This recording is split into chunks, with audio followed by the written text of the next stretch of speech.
এই প্রবাস মানেই কষ্ট, প্রবাস মানেই টাকা, এই প্রবাস মানেই ফ্যামিলির সুখ, এই প্রবাস মানেই প্রবাসীদের দুঃখ। আসসালামু আলাইকুম ভিউয়ার্স, সবাই কেমন আছেন? আশা করি অনেক ভালো আছেন। তো আজকে আমি দেখাবো আজকে প্রতি শনিবারে আমরা কি কাজ করি। এই রমজান মাসেও কাজ করতে হয়, কারণ কাজের জন্য আসছি দূরপ্রবাসে। এটা হচ্ছে যে আমার ডিউটির সাইট। তো দেখেন কি কাজ করি।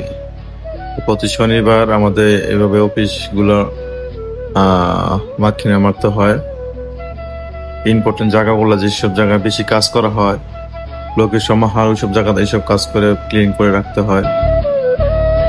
তো এই কাজগুলো প্রতি শনিবার করতে হয়, মার্কিনে মারতে হয়। এখানে এক ভাই মারতেছে, এই ভাইটা অনেক অভিজ্ঞতা লোক। অবশ্য আমি এই কাজটা পারি না, আমি শুধু জাস্ট দূরে রাখি। এটা শিখতে হবে অবশ্যই। সবাই ভালো থাকবেন। আসসালামু আলাইকুম।